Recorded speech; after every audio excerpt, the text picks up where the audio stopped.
Hey guys. This is part 15 of What If Naruto Was Azula's Bodyguard. Hit like and subscribe if you like this one, and also please check the author in the description. Let's start. We are pain, that's all. We are God.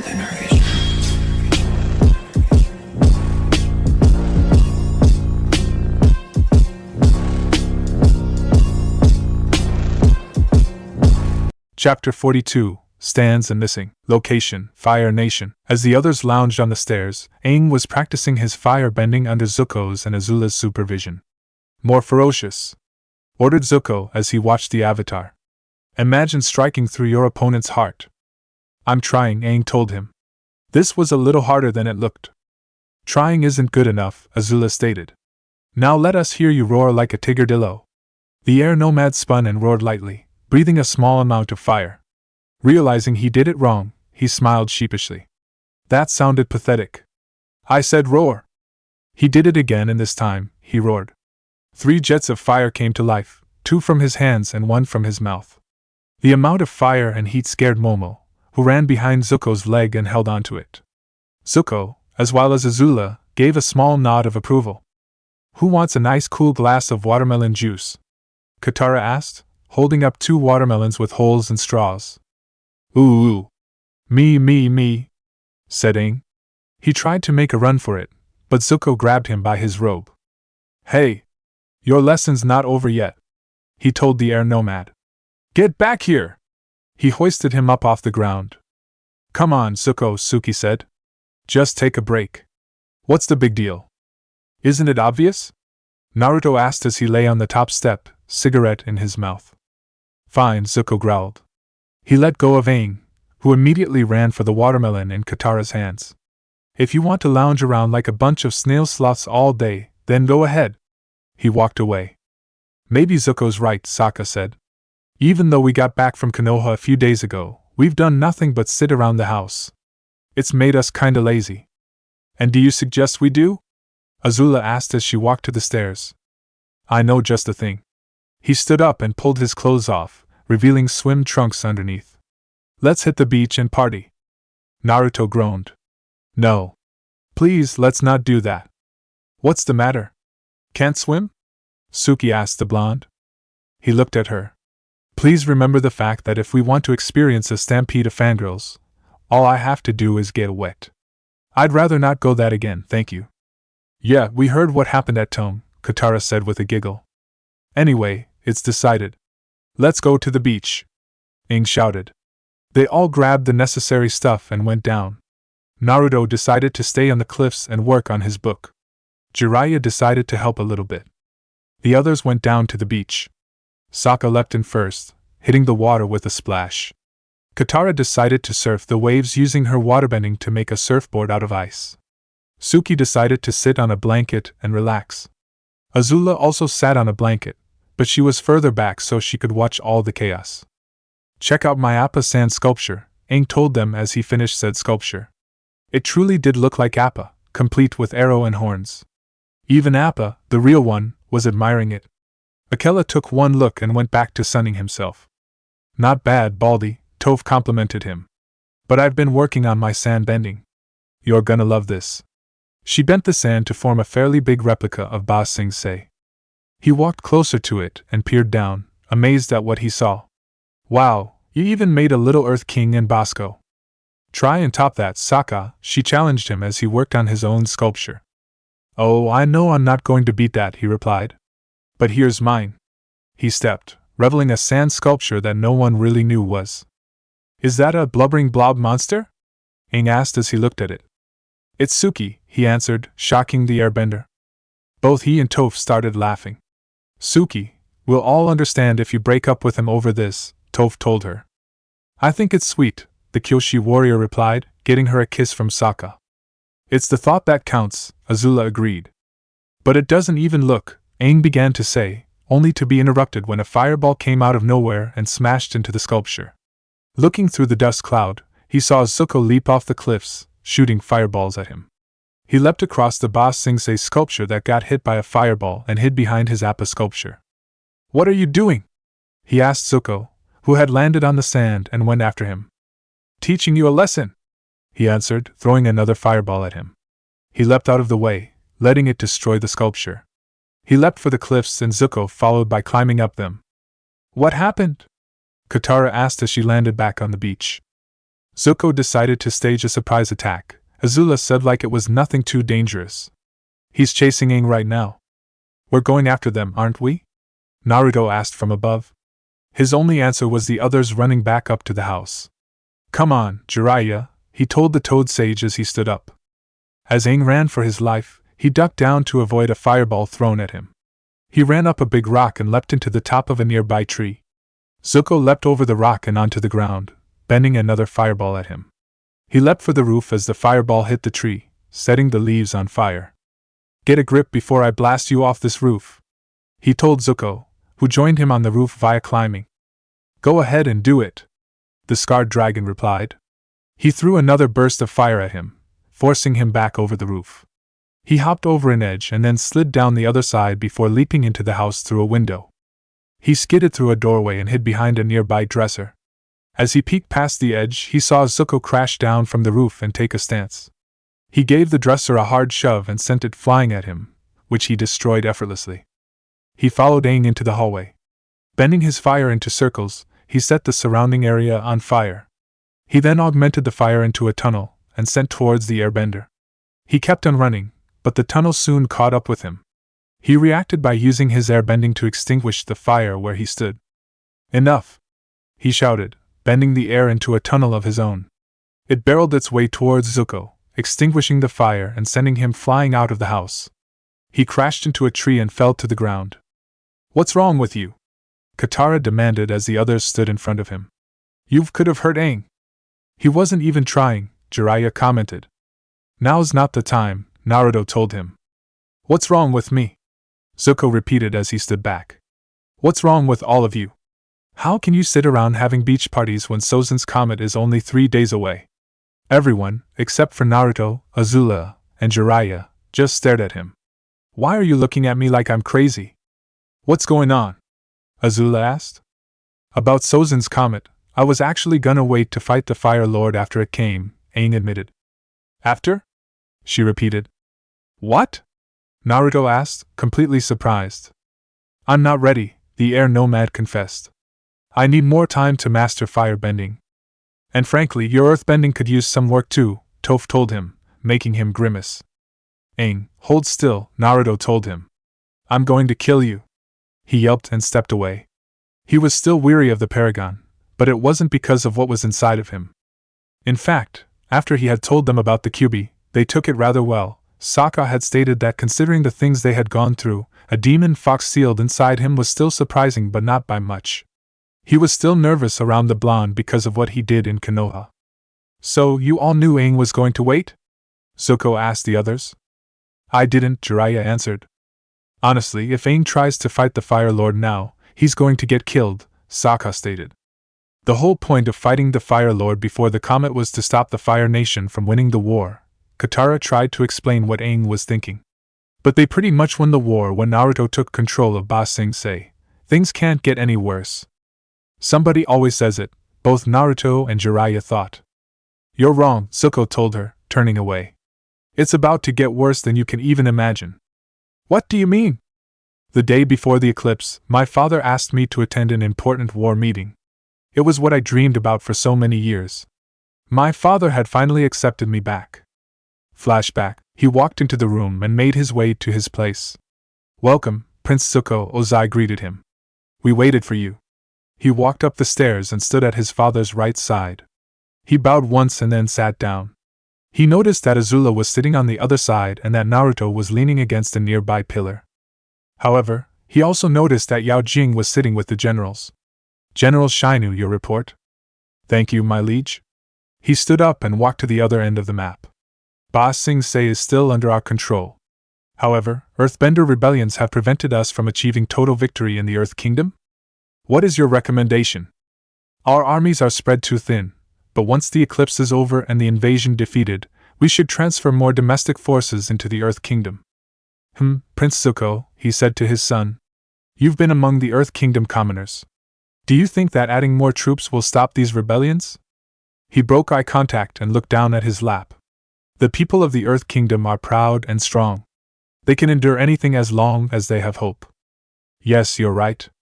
We need to destroy their hope. Well, that's not exactly what I think you should take the hope, as well as their land, and burn it to the ground, Yao Jing said aloud. Despite surprising mostly everyone by speaking aloud, Ozai seemed to take her words seriously. Yes, you're right, Yao Jing. He stood up from his seat and began to walk down the stairs. Sozin's comet is almost upon us, and on that day, it will endow us with the strength and power of 100 suns. No bender will stand a chance against us. What are you suggesting, sir? Shina asked. When the comet last came, my grandfather, Fire Lord Sozin, used it to wipe out the air nomads, he told them. Now, I will use it to end the Earth Kingdom permanently. That statement surprised Zuko, Azula, and Naruto. From our airships, we will rain fire over their lands, he stated, walking across the map. A fire that will destroy everything, and out of the ashes, a new world will be born, a world in which all the lands are Fire Nation, and I am the supreme ruler of everything. The generals began to clap at what he said, when Naruto spoke. You'll be the supreme ruler of everything, huh? He asked. I take it that means you're planning on attacking the elemental countries as well? Of course, I mean what I say, Lord Naruto, the Fire Lord answered. I trust you will be there to help us conquer those lands. He laughed at that. You would have your ass handed to you within 5 minutes of getting there. Maybe less if any of the countries decided to fight against you together. You think I can be the difference in your planned conquest of the elemental countries?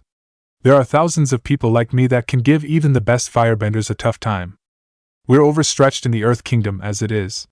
Attempting to expand the war into the elemental countries will be a fool's errand. I think you're overestimating your former home. No, you're underestimating them. But since you won't believe me, I'll just say this: he suddenly disappeared from everyone's view. But before anyone could do anything, he reappeared right next to Ozai, his jian resting its edge on his throat. If you even think about setting your sights on the elemental countries, you will not live to see its shores, he threatened quietly.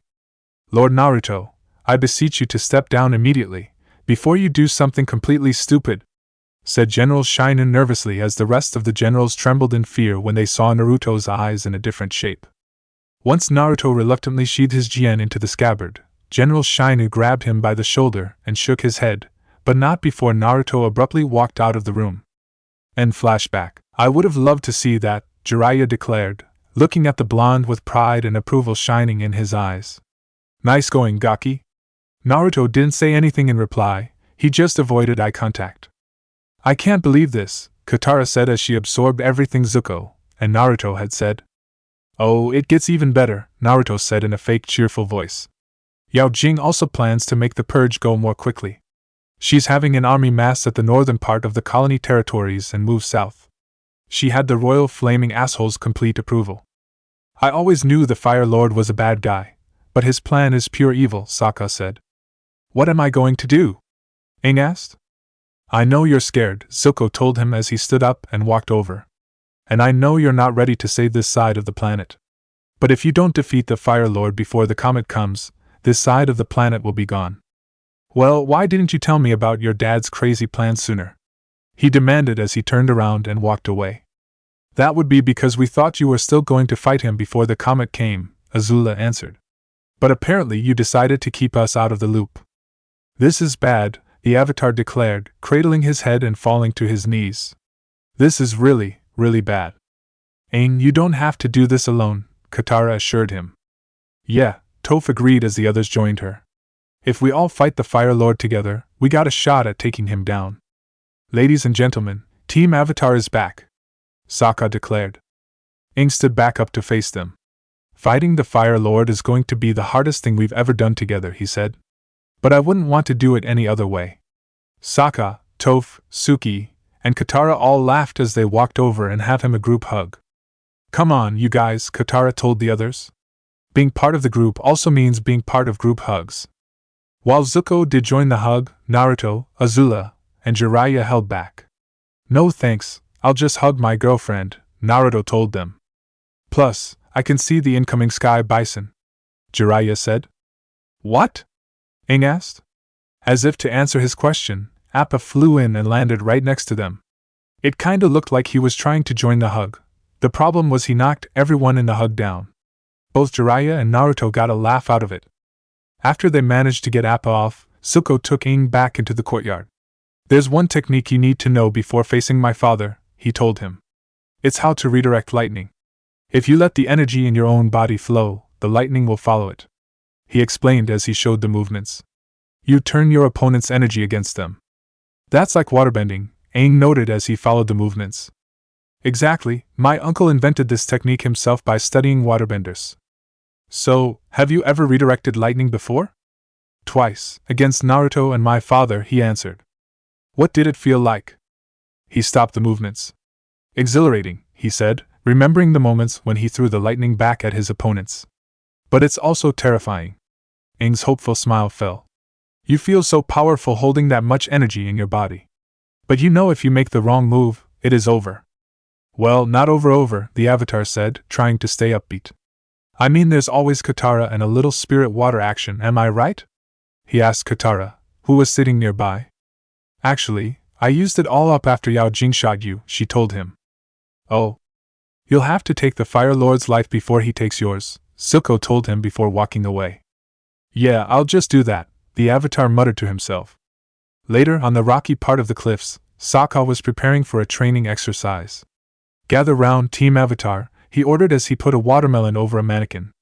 In order to take out the Fire Lord, or in this case, the Melon Lord, our timing has to be perfect. He took a nearby stick and knelt. First Suki, Naruto, and I will draw his fire. Then Katara, Azula, and Zuko charge in with some liquidly hot offense, he explained as he drew out the plan in the dirt. And while the Melon Lord is distracted, Aang swoops in, and bam! He swiped the third line through the Melon Lord's symbol. He delivers the final blow. What about me and Jiraiya? Asked Toph. FS Sensei is sitting this one out. As for you, you're the Melon Lord's forces. So, I get to chuck flaming rocks at all of you? You do whatever makes the training feel more realistic. Sweetness, she declared. Try not to go too overboard, Jiraiya told her. When they were ready, Toph stood in front of the melon with big rocks covered in grease and a couple of small fire pits. She also decided to laugh evilly. The others placed themselves in the lower section of the cliffs. The Melon Lord sat on the highest part. Sokka looked out at the Melon Lord and then motioned the others to go. He, Suki, and Naruto charged forward, but were blocked by soldiers made out of stone. They swiftly cut them down or knocked them down and kept moving up. One of the big rocks was set on fire and thrown at them. Suki flipped over the top while Sokka and Naruto went around the sides. Watch it, Toph! Sokka yelled up at her. I am not Toph. I am Melon Lord, she replied before laughing evilly. Remember that thing I said about not going overboard? Jiraiya called out from his observation spot. She lit another rock and threw it at the second team. Zuko, Azula, and Katara dodged it and kept on running. They were surrounded by rock soldiers, and they decimated them with virtually no effort. Both teams continued to make their way up the slope. Now Aang! Called Sokka. Aang leapt from his spot and flew staff ready. As he flew towards the Melon Lord, he looked at it, and his feelings turned from anger into uncertainty. He landed in front of the target but stopped himself just before he struck the fatal blow. When he saw this, Naruto gave Jiraiya a discreet nod. What are you waiting for? Zuko demanded from behind him. Take him out. I can't, he said. Sokka climbed up the slope until he stood in front of him. What's wrong with you? He demanded. If this was the real deal, you'd be shot full of lightning right now. I'm sorry, but it just didn't feel right. I didn't feel like myself. He sighed. Then we have no alternative. What? Aang, kill the Melon Lord or Katara dies! Jiraiya shouted from behind. Whipping his head around, he saw the Toad Sage held her in a tight grip and had a kunai at her throat. Do it! I can't kill him! The air nomad protested. He couldn't just take a life like that. I was sacred. Then she dies. Sokka, stop him! He pleaded. Kill the Melon Lord, Aang, or let Katara die, Sokka told him coldly. Those are your choices. But I can't do either of them. Then you've made your choice, Jiraiya declared. With no hesitation, he slit Katara's throat. He dropped her to the ground, the blood seeping out from her neck onto the rock. Congratulations.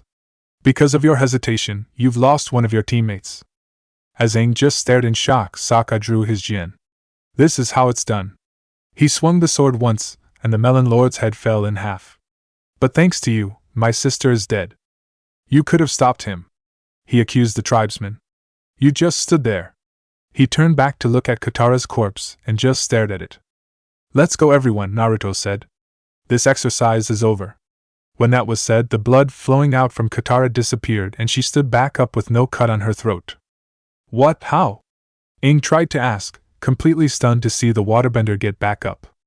A genjutsu, Jiraiya answered. It was to make you think she was dead. I used it to see how you would react to the idea of having to kill someone to save one you know. And because of your indecisiveness, she was killed, Zuko told him. Wait, you knew? He asked, looking over at the scarred dragon. We all did, Toph told him. Naruto and Jiraiya told us what they were going to and ordered us not to interfere. This test was for you alone. And guess what? Naruto said. You failed. Night had fallen as they ate their dinner. Aang sat away from the others as he stared down at his food. I have a surprise for everyone, Katara announced as she joined them with a rolled-up piece of paper. I knew it! You did have a secret thing with Haru, Toph crowed in triumph. Where did that come from? Azula asked out loud. Everyone else just shrugged their shoulders. They had no idea. Anyway, Katara continued. I was looking for cooking pots in the attic and I found this. She opened the paper, showing a painting of a baby on the beach, a big smile on his face. Look at baby Zuko. Isn't he cute? She cooed, making the others laugh, except for Zuko and Azula. Oh, lighten up. I'm just teasing, she told him when she saw he wasn't laughing. That's not me, he told her. It's my father. Huh, I can see the resemblance, Naruto stated as he looked at the picture. But he looks so sweet and innocent, Suki protested. Things change over time, Jiraiya told her with a serious tone, his face grim. He couldn't help but think of Orochimaru when he said those words. That sweet little kid grew up to be a monster, Azula stated. And the worst father in the history of fathers, Zuko added. But he's still a human being, Aang protested, getting everyone's attention. You're going to defend him? No, I agree with you. He put his food down and stood up, turning to face them. Fire Lord Ozai is a horrible person, and the world would probably be better off without him. But there's got to be another way. Like what? The scarred dragon asked him. I don't know. He immediately got an idea and perked up. Maybe we can make some pots of glue, and then I can use glue bending to stick his arms and legs together so he can't bend anymore. They just stared at him in silence. All those in favor of beating the stupidity out of him, Sei and Naruto said. Quite a few said it. Aang took that as a sign that they didn't like his idea. This goes against everything I learned from the monks, he said as he began to pace back and forth in the courtyard. I can't just go wiping out people I don't like. Well, if you've got a good excuse, I don't think people will care, Sokka remarked. This isn't a joke, Sokka. He yelled at his friend, his temper beginning to snap. None of you understand the position I'm in. Aang, we do understand, Katara said. It's just what, Katara? He asked, cutting her off. What? We're trying to help. Then when you figure out a way to beat the Fire Lord without taking his life, I'd love to hear it. He shouted at her. That's it. Naruto unexpectedly roared. He lunged forward, grabbed Aang by the neck, and shoved him into the nearby rock wall. You need to grow the fuck up, Aang, and stop acting like a kid. But I am a kid, the air nomad protested. No, you're not. You stopped being a kid the moment they told you that you were the Avatar. Ozai must die, accept that fact already. And what if he asks for mercy? Or forgiveness? He asked the blonde. Doesn't matter. You kill him either way. Oh, like you did back in Konoha? That man asked for mercy from you. He practically begged you to let him live, and you killed him. That man deserved to die. Naruto roared at him. No, he didn't. He tried to roar back. Only his roar sounded weak in comparison. Yes, he did, Jiraiya spoke up, getting their attention. Naruto, let go of him. Naruto growled his displeasure, but the toad's sannin was firm. Fine. He released Aang, letting him drop to the ground. The Avatar looked up at Jiraiya, and how would you know if he deserved death? He demanded as he rubbed his neck. He could still feel Naruto's grip on it. Jiraiya stood up and walked over. He changed in those moments, showing his age. I know better than anyone else. Orochimaru was part of the Sannin and my teammate. He performed experiments on people he had kidnapped. Some were even from Konoha. He would use them like guinea pigs and even killed some of them. All for the sake of achieving immortality and finding every single jutsu that was ever created. He eventually fled the village when his secrets were discovered and became a traitor. If he did all of that, then why didn't you kill him? Why did you let him run wild? His silence filled the air. Would you have been able to kill Sokka if he became a traitor? Or if Katara became one? He asked the air nomad. Of course not, they're my friends. He was mine once too. That's why I couldn't kill him. Aang tried to argue the point, but his mouth couldn't say any words. Finally, he gave a shout of frustration and walked away. Aang, don't walk away from this, Katara told him. She started after him, but Zuko stopped her. Let him go, he said to her. He needs time to sort it out by himself. Aang sat on the porch in a meditative position. Sitting on a table in front of him was food, water, and 4 candles. As he meditated, Momo flew in and landed in front of him, placing his paws on his lap. Hey Momo, he said, petting the lemur's head. I don't suppose you know what I should. Momo just squawked. I didn't think so. He continued to meditate as the lemur moved to the side and put his head down. Later, after the candles had been extinguished and he had fallen asleep, something had appeared off the shore. He woke up, walked to the railing and jumped down to the ground, waking up Momo in the process. The lemur flew after him. He walked mechanically down to the beach. When he got to the shore and looked out at the island that had mysteriously appeared, he walked into the water and began to swim towards it. When he saw what he was doing, Momo flew after him. The next morning, everyone stood outside in the courtyard as Sokka packed everything into Appa's saddle. Okay, that's everything, he declared as the sky bison ate his breakfast. No, it's not. Where's Aang? Toph asked. Everyone shared a look. Oh boy, here we go, Naruto groaned. He just knew something like this was bound to happen. Less talking, more moving, Gaki, Jiraiya told him as the others ran inside. Aang? Aang! Called Zuko as they climbed up one of the stairs. Come on, lazy bones, let's go, Toph shouted. Split up and look for him, Azula ordered. No one questioned the order. As Azula, Toph, Naruto, and Zuko searched each room on one side of the house, the others did the same on the other side. But Aang was nowhere to be found. As Sokka wandered out onto the porch, he noticed something. He left his staff, he announced as he picked up said staff. That's so strange. Aang's not in the house, Zuko announced as the other party joined them. I think I know a way to find him. He held the staff out for Akela. See if you can get his scent, he told the wolf. Akela sniffed the staff and then sniffed the air. He then jumped over the railing and onto the ground, following the trail he had. Follow the wolf, people. They ran out of the house and followed Akela down to the beach. Hey, I see his footprints, Naruto told them.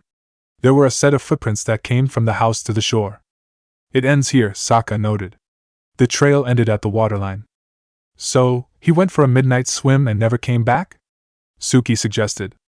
Maybe he was captured, Katara suggested as well. There's no sign of a struggle, Jiraiya told her. He had enough experience to know what to look for if there was a struggle, or fight, even on a BA. I bet he ran away again, Toph said. He left behind his Gilder and Appa, Sokka said. Then what do you think happened to him, oh sleuthy one? Maybe he's on a spirit world journey. Wouldn't his body be here if he was? Naruto asked the tribesman. I don't think even Aang is stupid enough to leave his body on a beach close to the water. Good point. Then he's got to be somewhere on Ember Island, Katara said. Let's split up and look for him. I'm going with Zuko, Toph declared as she grabbed hold of his arm, making the others stare. What?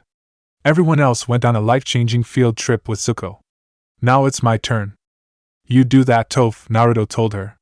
The fucking sadist, and I will hold down the fort. And why are you doing that? Azula asked. He pointed to his hair. I would stick out like a sore thumb. He pointed at the toad sage. And he would make a pass at every woman that comes into his eyesight. I take offense at that, Jiraiya told him. It's true, isn't it? After they took the fight back to the house, the others got to work. Azula and Sokka took Appa and flew around the perimeter of the island. Katara and Suki checked the towns, one in which they encountered actors from the play that shall not be named. They had to refrain themselves from causing a massacre. Toph and Zuko checked the beaches. Toph tried to tell Zuko her life story before he told her that they should focus on looking for Aang. After she heard that, she declared this to be the worst field trip ever. But they didn't find him. They made their way back to the beach house, where Sokka and Azula met up with them. Judging by the looks on your faces, I'm guessing you guys didn't find Aang either, Sokka said, jumping down to the ground. No, Zuko answered. It's like he just disappeared. Hey, wait a minute, Toph said. Has anyone noticed Momo is missing too? Sokka looked at Akela. I thought I told you that you couldn't eat the lemur, he said. The wolf managed to look offended and barked his protest. Don't give me that. I've seen you eyeballing Momo. Sokka, Akela didn't eat Momo, Naruto told him. I think we would have noticed if he did. There would have been a great deal of screeching in panic from Momo, and running away from the wolf. Yeah, Momo's probably with Aang, Katara agreed. Besides, we have a real problem here, Zuko said. Aang is nowhere to be found and the comet is only 2 days away. Then what should we do? He stood up. I don't know. The others just kept looking up at him. Why are you looking at me? Well, you, Azula, and Naruto are kind of the experts on Aang, the waterbender told him. Yeah, if anyone's got experience tracking the Avatar, it's you guys, Toph agreed. How kind of you to notice, Azula remarked with slight sarcasm. Be nice, Naruto told her. Although, we should the one with the most experience speak first. He looked at Zuko, making everyone do the same. Sokka, is everything packed up and on Appa? He finally asked. You know it is. You helped, he answered. Then everyone saddle up. They all climbed aboard their respective animals, Zuko, Naruto, and Azula on Fa Ning, everyone else on Appa, and took off, flying away from Ember Island and from the Fire Nation. Why are we heading to the Earth Kingdom? Suki asked. Aang's not there. Just trust me, he told her as they flew on. Location, Fire Nation capital. A ship stood ready at the docks, waiting for Ozai. The Fire Lord was being carried to the ship by palanquin. A good distance behind him was another palanquin. This one carried his recently legitimized daughter, Yao Jing. As they passed soldiers bowing low to the ground, their heads were touching the pavement. Yao Jing felt that she was getting there slower than her father. Come on, you idiots! Faster! She ordered the bearers, who began running to the ship. By the time she had gotten there, Ozai had already exited his palanquin and walked up the steps to the ship. Sorry I'm late, father, she apologized after she ran up the stairs and knelt. Good palanquin bearers are so hard to come by these days. So, is everything ready for our departure? There has been a change of plans, Yao Jing, Ozai told her. What? I've decided to lead the fleet of airships to Ba Sing Se alone. You will remain here in the Fire Nation. But I thought we were going to do this together. At least let me have command of the second force. She almost begged with that last sentence but managed to refrain herself. My decision is final. You can't treat me like this, she protested, standing up. You can't treat me like a cast-off, like you did with Zuko and Azula. Yao Jing, silence yourself. But it was my idea to burn everything to the ground. I deserve to be at your side. Yao Jing! He barked once. She closed her mouth, crushing the next protest she had, and lowered her head. Listen to me. I need you to watch over the homeland. It's a very important job that I can only entrust to you. Really? She asked, a small amount of hope showing in her voice. He turned around to face her. And for your loyalty, I've decided to declare you the new Fire Lord. Fire Lord Yao Jing? It does sound appropriate, but what about you? She asked him. If she was to be the Fire Lord, what did that mean for her father? Fire Lord Ozai is no more, he told her as fire sages began to dress him in armor. Just as the bending countries will be reborn in fire, I shall be reborn as the supreme ruler of these lands. A helmet was placed on his head. From this moment on, I shall be known as the Phoenix King. He raised his hands up into the air. A giant banner was raised up behind him with the emblem of a phoenix on it. Imperial firebenders in black armor raised smaller banners with the same emblem next to the flag of the Fire Nation. 2 firebenders bent their fire into the pots at the bottom of the poles, causing fire to sprout out of phoenixes' heads on the side of the poles. The crowd bowed before the Phoenix King. Yao Jing did so too, but inside she felt cheated. She grew up believing that the position of the Fire Lord was the position that held the most power. She had just gotten that position, but her father gave it to her like it was old and boring. The one who held the most power now was the Phoenix King. Location: Earth Kingdom. We're here, Zuko announced as they flew to a tavern in a forest. They landed nearby and got off, able to hear the music coming from inside. You guys go on in, Naruto told the others. Jiraiya and I will stay out here. They started walking to the tavern. Where am I out here? Jiraiya asked the blonde. To help me make sure the animals don't do anything and to keep me company. That's fair. He noticed something standing behind the fire paragon. Naruto, look out! He turned around and saw what was standing in front of him. Hello, ugly, he greeted. The rest walked into the tavern. A fight was going on inside. And the reason you brought us to a seedy Earth Kingdom tavern is what now? Katara asked Zuko. June, he answered, pointing at a young woman with black hair, a skull adornment holding her top knot, and snake tattoos on both of her shoulders. She sat at a table with a cup of tea in hand. Oh yeah, that weird bounty hunter with the giant mole, Sokka remembered as they watched her fight against two opponents while still holding onto the tea. Mole? Repeated Suki. Her skin is flawless. No, she has this giant mole creature she rides around on. The Shirshu, Zuko said. It's the only animal that can track Aang's scent anywhere in the world. It's the one shot of finding him. June dodged her opponent's punches while also backing up. She tossed the cup into the air, grabbed hold of the opponent as he threw another punch, and tossed him at a nearby table, taking him out of the fight. She grabbed the cup as it came back down and drank with both ease and nonchalance. That was impressive, Azula said. Yeah, Toph agreed. I don't know who this June lady is, but I like her. Location: Aang and Momo. Aang woke to the feeling of Momo licking his face. Hey Momo, he greeted as he sat up. I just had the strangest dream. That was when he noticed the surrounding area looked a little different. Wait. Both he and Momo looked out to the sea. Ember Island wasn't anywhere in sight. Where are we? Chapter 43, Reflections and Masters. Location: Earth Kingdom. They watched as June kicked a seat away from a table and sit in it. It was clear she reigned supreme in the tavern. So, she helped you attack them? Azula asked her brother for clarification. Yep, he answered. Back in the good old days. The whole group went over to June's table. Oh great, it's Prince Pouty, she said with a frown. Where's your creepy grandpa? He's my uncle, he replied quickly. And he's not here. Her eyes drifted over to Katara. I see you work things out with your girlfriend. That got 2 blushes in response. She's not his my girlfriend. The two of them shouted. Okay, sheesh. I was only teasing. She took a drink. So, what do you want? I need your help finding the Avatar. Doesn't sound like fun. Zuko growled in frustration at the uninterested bounty hunter. Does the end of the Bending Countries as you know it sound more fun to you? That got her attention. Appa and the Shirshu were growling at each other before the Sky Bison gave it a big lick. Akela and Fa Ning just watched the two with blank expressions. Naruto and Jiraiya, however, were watching with amusement. That has got to be one of the oddest things I've ever seen, Jiraiya commented. And considering how old I am, that's saying something.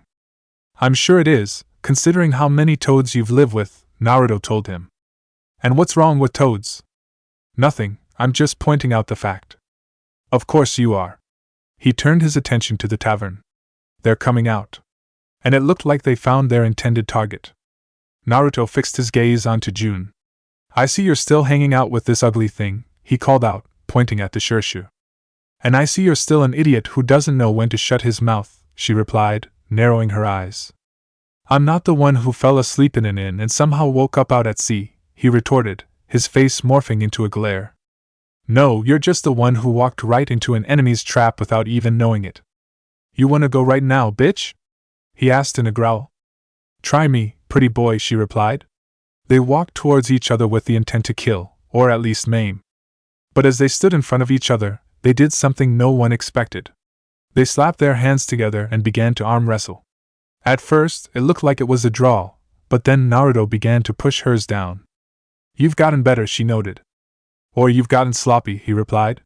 Finally, he pushed her hand all the way down. I win, he declared with a grin. Yes, you have, she said, before breaking out a grin as well. How've you been, Naruto? I've been doing well, how about you, June? Fine. I've been hitting a good streak lately. Good to hear. Hold on, you two know each other? Zuko asked, surprised. But now that he thought about it, he really shouldn't be so surprised. The blonde could make friends with anyone. We've worked together on a few things, Naruto told him. How did you guys meet?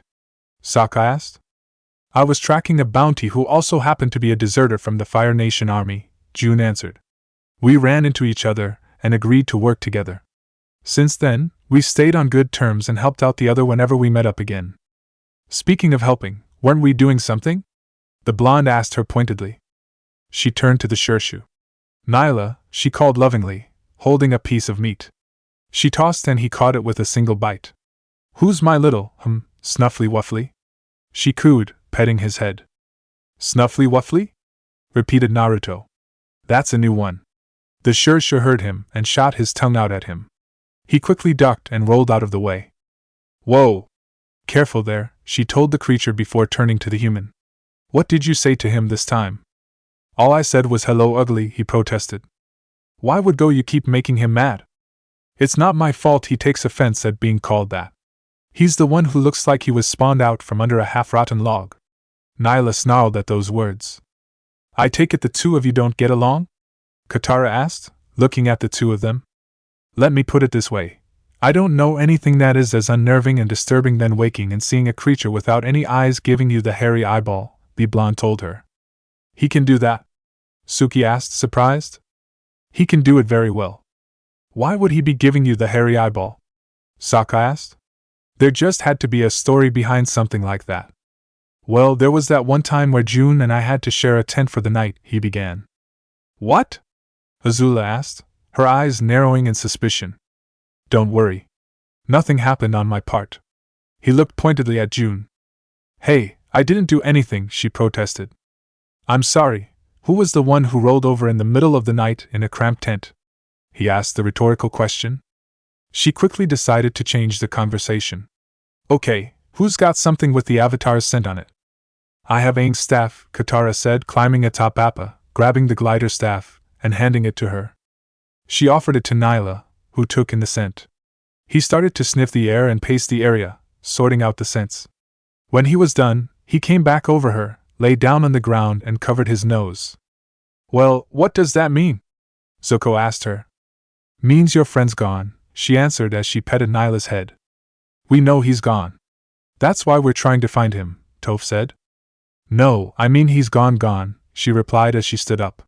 He doesn't exist. Of course he isn't, Naruto remarked sarcastically.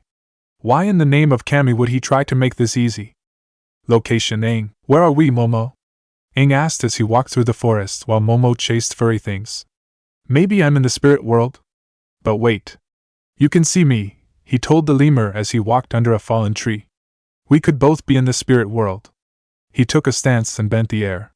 No, my bending works. Maybe if we climb to the top of the island, we can figure out where we are. Location Earth Kingdom. What do you mean Aang doesn't exist? Sokka asked the bounty hunter. Are you saying he's dead? Nope, we could find him if he were dead, June told him. Wow. It's a real head-scratcher. See ya. She climbed aboard Nyla, ready to leave. Helpful, real helpful, Toph said sarcastically. She's a businesswoman, Toph, Naruto told her. Wait. I have another idea, Zuko said.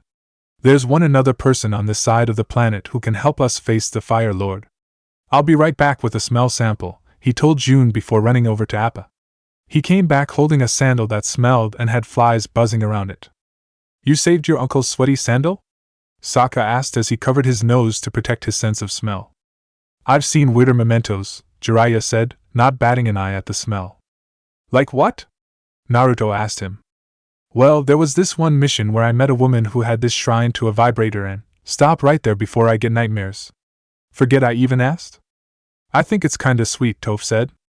Nyla lurched forward and smelled the sandal. Let's do this, June said, yanking Nyla off the sandal. The Shirshu ran down the road, away from the tavern. Hey, wait up! Zuko yelled as they got on Appa and Fa Ning and went after her. They raced through the night, and then through the day. Even though they were able to keep up, they were still surprised to see Nyla run that much without resting. As the sun disappeared and evening began, they finally stopped.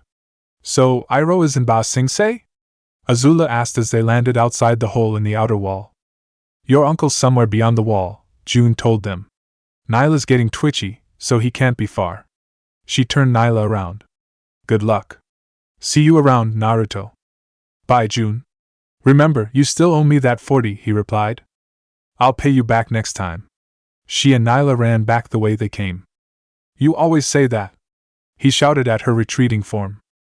All right, everyone set up camp, Jiraiya told them, taking command. We'll start the search in the morning. Location Aang. He walked up the slope with Momo around his neck. As they went up, they found a peculiar shape in the ground that looked like it dug to the rock. It's a hexagon, he said as he walked down onto it. It doesn't seem like normal rock. He told the lemur as he knelt to look at it closer. Momo had jumped down from his neck. He took an earth-bending stance and tried to bend it. Nothing happened. It's not made of earth. This is so strange. I wish I had help right now. I wish I had Roku, he said as he sat down. He then realized something important. I do have Roku. He took a meditative position and closed his eyes, breathing deeply. Momo scurried off as blue mist began to surround Aang's body. The mist broke off and moved in front of him, where it took the image of the previous avatar, Roku. You're right, Aang, the spirit told him. All the avatars, all their experience and wisdom, are available to you if you look deep inside yourself. So, where am I, Roku? What is this place? I don't know, Aang, he admitted. But I see you are lost in more ways than one right now. I am. I need to figure out what to do once I face the Fire Lord. Location Ba Sing Se. Everyone was sleeping. Since they were tried to set up the tents, they slept on either Appa's legs, or in the saddle. The only ones who weren't sleeping there were Jiraiya, who was sleeping lightly with his back to rock, and Toph, who was sleeping underneath an earth tent. Feeling vibrations in the earth, she woke up and bent the earth tent into the ground. Jiraiya was 5 seconds ahead of her. Everyone wake up! He ordered as he stood up. The others did, but it was too late. A fire spread from the hole and encircled them. The only way out was through the hole. As they looked at the hole, they saw 4 people standing on top of the rubble, looking down at them. But the confusion on some of their faces melted away and excitement was replaced when they saw who the 4 were. Well, look who's here! Bumi declared as he laughed and snorted. Location Aang. Everyone expects me to take the Fire Lord's life, but I just don't know if I can do that, Aang told Roku. He was an air nomad. How could he expect to kill someone? In my life, I tried to be disciplined and show restraint, Roku said. But it backfired when Fire Lord Sozin took advantage of my restraint and mercy. If I had been more decisive and acted sooner, I could have stopped Sozin and stopped the war before it started. I offer you this wisdom, Aang, you must be decisive. His image faded away and disappeared, leaving evaporating blue mist. Location, outer wall, what's going on? Toph asked everyone. We're surrounded by old people. And she didn't know any of them. Not just any old people, Katara told her. These are great masters and friends of ours. She walked up and bowed to the first one. Pakku, she greeted her former waterbending master. Sokka mimicked her actions. It is respectful to bow to an old master, he replied as he returned the bow. But how about a hug for your new grandfather? Both Sokka and Katara were surprised by that. That's so exciting. She cheered, giving him a hug. You and Gran must be so happy to have found each other again. I made her a new betrothal necklace and everything. Welcome to the family, Gramps. Sokka declared as he gave his former master a hug. You can still just call me Pakku, he said as he pushed the water paragon away. How about just Gramps? Fine. And this was Aang's first firebending teacher, Katara told Zuko and Azula as they before the second person and bowed to him. Jong, he introduced himself. The deserter? Asked Azula. Yes. And we'll keep it at that, Zuko told her. The men before them were friends of Aang. They didn't need to make anything worse. Master Piandao, Sokka greeted the third man with a bow. Hello, Sokka, he greeted back with a bow of his head. So you're Piandao, huh?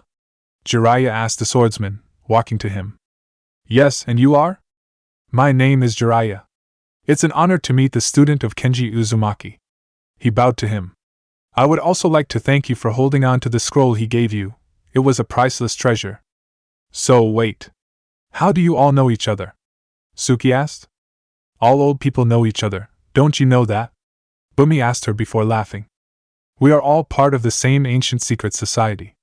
A group that transcends the divisions of the four nations, Piandao told them. Zuko realized who they were. The Order of the White Lotus. That's the one, Bumi said. The White Lotus has always been about philosophy and beauty and truth, Zhang explained. But about a month ago, a call went out that we were needed for something important. It came from a Grand Lotus, your uncle, Iroh of the Fire Nation, Pakku told Zuko and Azula. In addition, there's rumors of a rebellion within the Fire Nation colonies. Azula's eyebrows rose slightly as she and Zuko turned to the waterbending master. A rebellion? By who? Zhang responded, you'd be surprised to know that it was General Shinu who gave a coded message to the White Lotus. Apparently, he realized the insanity of the Fire Lord's ambition to expand his war into the continent where Lord Naruto came from.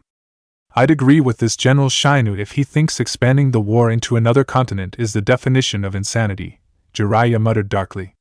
Anyways, where is this Grand Master Iroh whom we were looking for? We're about to take you all to him, Piandao replied. Wait. Bumi interrupted. Someone's missing from your group. Someone very important. He got up in Sokka's face. Where's Momo? He's gone, and so is Aang, the tribesman answered. Oh well. So long as they have each other, I'm sure there's nothing to worry about. Let's go. He bent the earth underneath him to send him flying back over the wall. They all watched as he flew through the air. Has he ever thought about cutting down on the rock candy? Naruto asked aloud. No one answered. Location Aang, Avatar Kyoshi, I need your wisdom, he said aloud as he stayed in his meditation position. The blue mist appeared again, taking the form of the pervious Earth Kingdom Avatar. In my day, Qin the Conqueror threatened to throw the bending countries out of balance, Kyoshi told him. I stopped him. And the world entered a great era of peace. But you really didn't kill Qin, he protested. Technically, he fell to his own doom because he was too stubborn to get out of the way. She didn't kill him herself. Personally, I don't see the difference. But I assure you, I would have done whatever it took to stop Qin.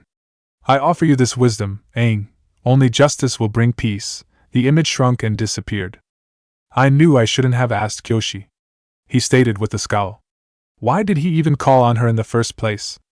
Location, Team Avatar. So, Bumi, how did you end escaping your imprisonment in Omashu? Sokka asked as they walked along a stone trail through the agrarian zone. They were all walking in a single file as the trail was rather tight. Escape? Repeated Bumi.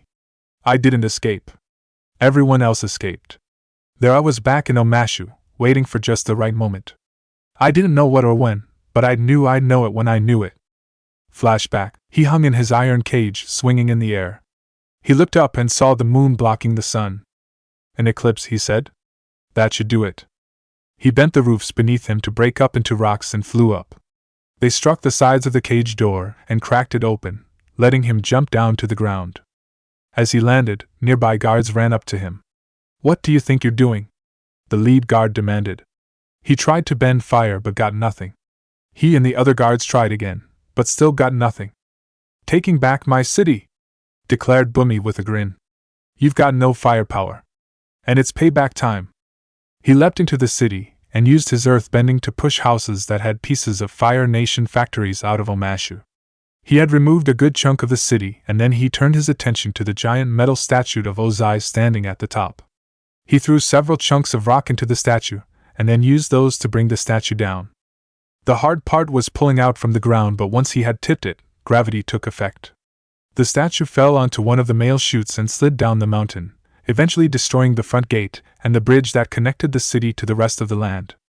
As he watched this all happen, he laughed and ate a piece of rock candy. End flashback. Wow! You took back your whole city all by yourself, Suki said, impressed by what the old king had done. I'm glad you kept your promise, Bumi, Naruto told him. I do try to keep them, he replied. So, what about you guys? Did you do anything interesting on the day of the eclipse? Both Zuko and Sokka shared a look. Nah, Zuko said. No, not really, Sokka said. Location Aang, he held his head. I need to look deep inside myself, he said quietly. He closed his eyes again. The blue mist took the form of a man in water tribe clothing. Although it wasn't knowledge he was actively aware of, he knew this was the previous avatar of the water tribe. I am Avatar Kuruk. He introduced himself. When I was young, I was always a go-with-the-flow kind of avatar. People seemed to work out their own problems, and there was peace and good times in this part of the world. But then, I lost the woman I loved to Ko, the face stealer. It was my fault. If I had been more attentive and more active, I could have saved her. Aang, you must actually shape your own destiny and the destiny of these countries. He disappeared like a ripple in the water. Location, Team Avatar. Well, here we are, Bumi said as they walked into the camp. Welcome to Old People Camp. Bumi, please stop calling it that, Pakku told him. Where is he? Zuko asked as he looked around. But he didn't see the person he was looking for. Your uncle's in there, Prince Zuko, Piandao said, pointing at a tent. He walked over to the tent and stared at it. He took a step towards the entrance but stopped and sat down. Are you okay? Katara asked as she walked over. No, I'm not okay, he answered. My uncle hates me, I know it. He loved and supported me in every way he could, and I still turned my back on him. How can I even face him? She knelt beside him. Zuko, you're sorry for what you did, right? Sorrier than I've been about anything in my life, he told her. Then he'll forgive you. He will. He looked at her, and then stood up. Azula, are you going to come in as well? He asked without turning around. His sister was still standing with the rest of the team.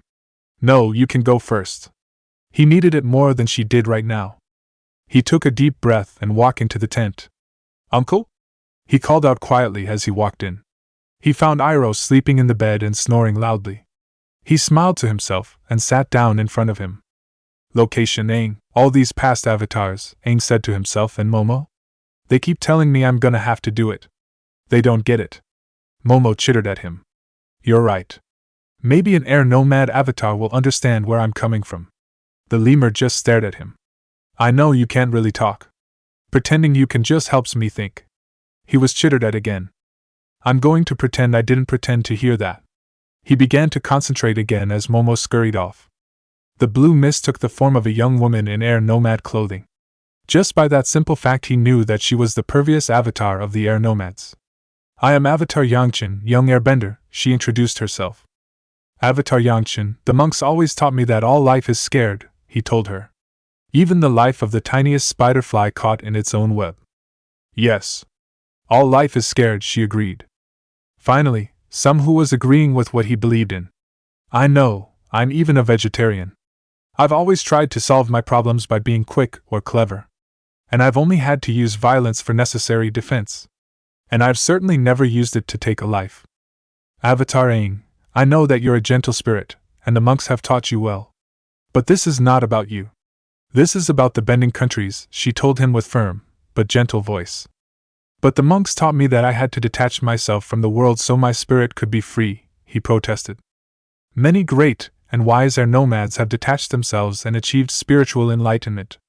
But the Avatar can never do it because your sole duty is to these countries. Here is my wisdom for you. Selfless duty calls you to sacrifice your own spiritual needs and do whatever it takes to protect the world. She disappeared as the blue mist disappeared from a small gust of wind. So that's it, huh? He asked aloud. Even an air nomad, one of my own people, is telling me to kill the Fire Lord. Is there anyone else I can ask for help? An idea came to him. No. There's one more person I can try. The first Avatar. He or she must have gone through something similar. She or he can help me. He closed his for the 5th time. The blue mist rolled off his body and moved in front of him again. At first, it took the form of Roku, then it changed into Kyoshi, then Kuruk, then Yangchen, until the images of past avatars began to blur together. One face would change into the next as he concentrated. Finally, the mist stopped moving and took on a form. He opened his eye and was surprised. Sitting in front of him was a boy a few years older than he was. He wore an old suit of armor and had a good amount of hair on his head. But there was no mistaking the arrow tattoo on his forehead or the face he wore. You're me, he said in surprise. It seems that you are not just my spiritual successor, But my physical one as well, the first avatar noted, looking at him and taking in every detail. What is your name? This was becoming a little surreal, but he had to ask. I do not have one. It was taken from me. He looked Aang straight in the eye. What is it you need? I need your advice. Everyone expects me to kill the Fire Lord, and I don't know if I can do it. I've asked my predecessors and they have all told me that I must kill him. I thought that since you were the first avatar, you could help me. If the avatar is now the title of the person who carries the powers, then I am not the first, he said curtly. I am simply the last host of the tyrant. Whatever destiny I had was taken from me when he took control of my life. He used me as his vessel as he ruled a vast empire that was terrifying and ruthless. When the 4 leaders of the rebellion attacked me and by extension him, the one who struck the killing blow was my older sister. What? How could she do that? You were her brother.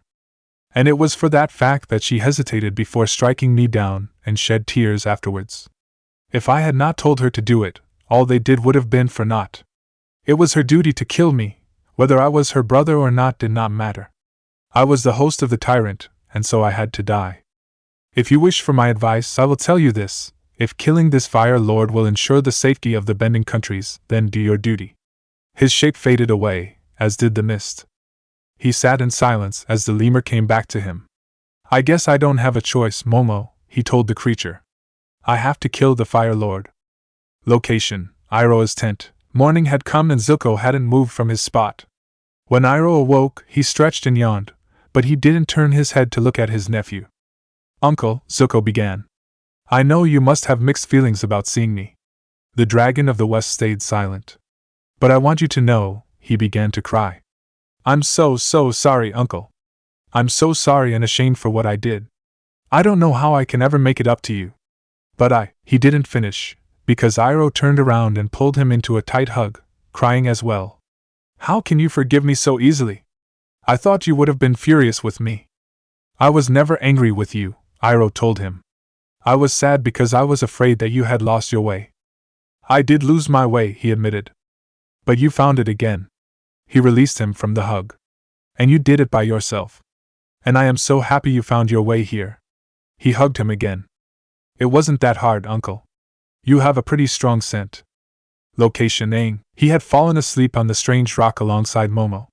The world was blurry as he awoke. But then the details became clearer, and he noticed something. Wait. Is it just me, or are those mountains getting bigger? He asked as he saw mountains on a nearby shore. They certainly looked bigger. After sharing a look with Momo, he used his airbending to jump to the tallest tree on the island to get a better look. Both he and Momo looked at the mountains and behind them, seeing a wake left in the water. They're not getting larger, they're getting closer. He leapt down, formed the tree, and ran down the slope. The whole island is moving, he declared. Reaching the edge, he leapt off the island and sailed into the water. He swam down to investigate the bottom of the island.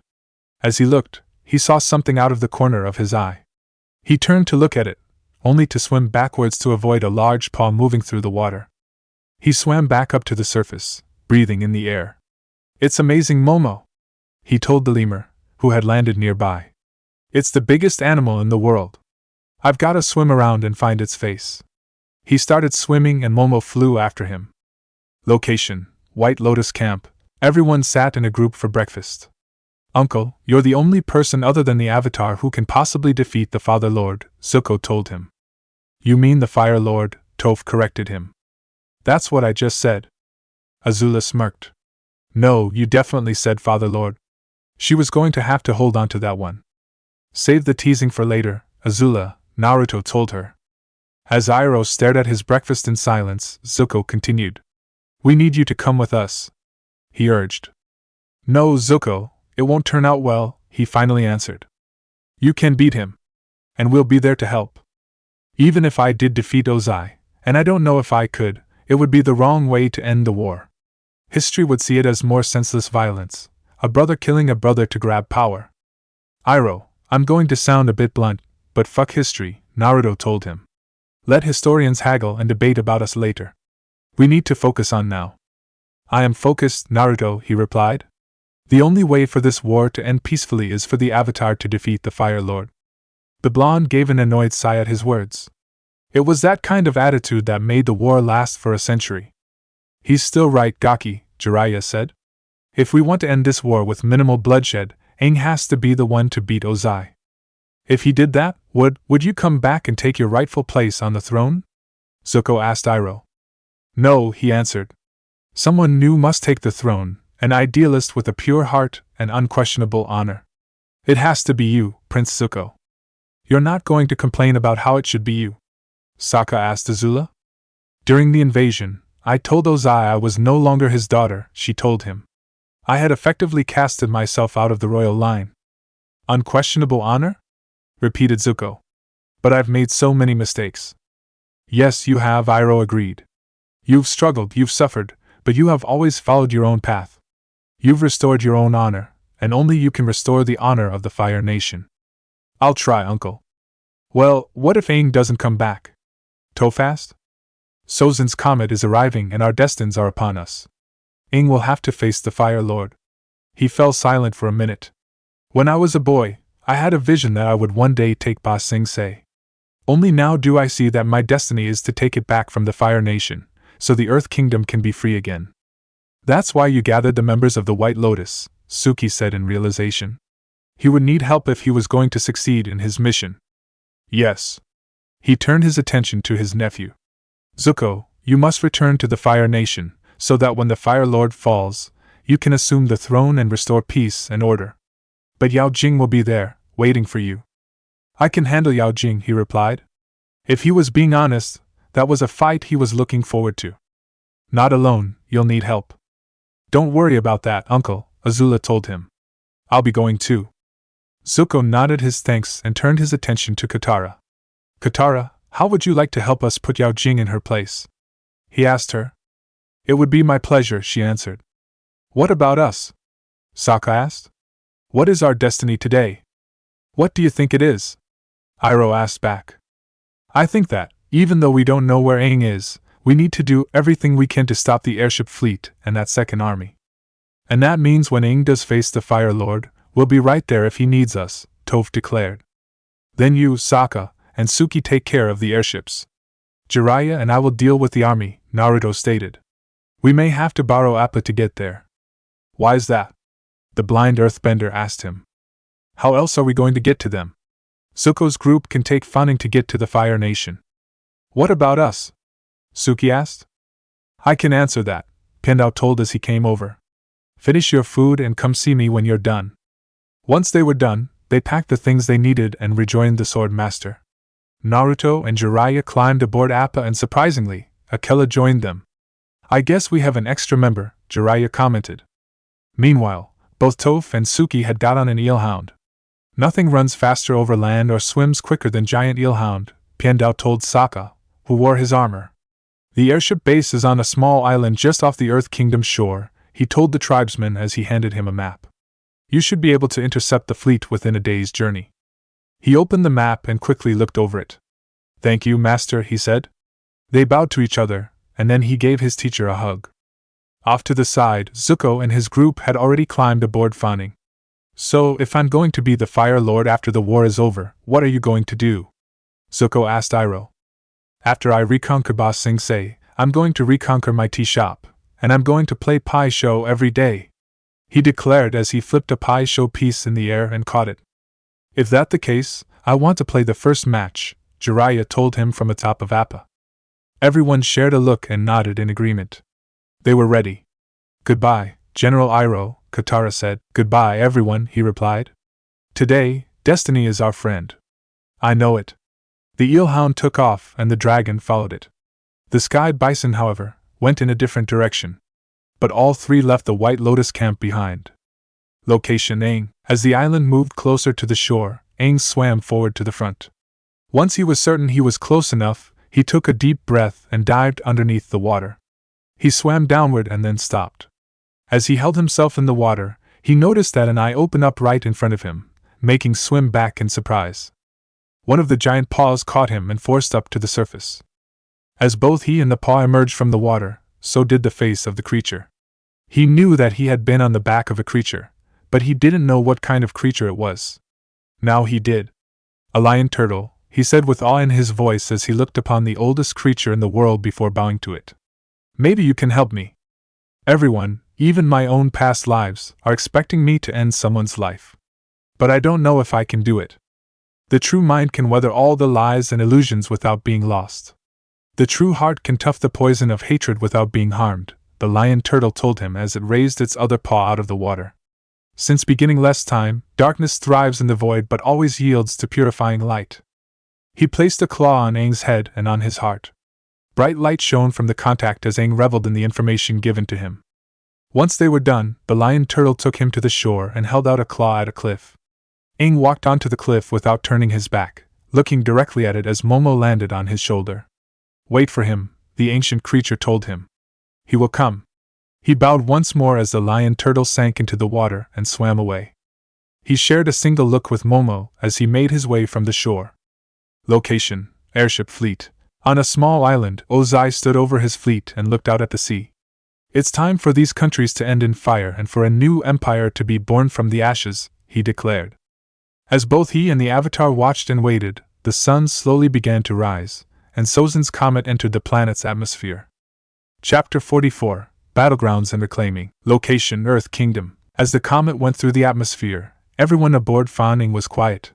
Zuko, don't worry, Katara said, seeing how tense he was. We can take Yao Jing. I'm not worried about her, he replied. I'm worried about Aang. What if he doesn't have the guts to take out my father? What if he loses? Aang won't lose. He's gonna come back. He has to. We just need to have confidence in him, Azula agreed. If there was one thing she could admit about the Airbender, it was that he tried to follow through and often succeeded. Jiraiya and Akela sat in the saddle while Naruto flew Appa over the land. They could see a small speck in the sky that was steadily approaching the sky. The comet was coming closer. Are you nervous? Jiraiya asked the blonde. Should I be? He asked back. You're making it sound like this is my first time going into battle. It was the opposite. He had enough battles to give him distaste for it. This is your first time fighting against people you know. It's always different, fighting against faces you had been friends with before. Speaking from experience? He asked, silently conceding the fact. Allies have become enemies and vice versa, Jiraiya told him. So how did you deal with it? The odds were that he was going to be fighting against soldiers that had served with or under him. He silently prayed to Kami that wouldn't be the case. But he was aware that there might be other Fire Nation officers who may have started to develop second thoughts about the comet, now that their now previous Fire Lord had begun to develop a rather horrific sense of grandeur when he took the title of Phoenix King. Simple. I kept my mind focused on what I was supposed to do. Yeah, well, now what we're supposed to attack people I might possibly know.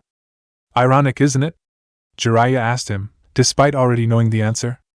Don't even start.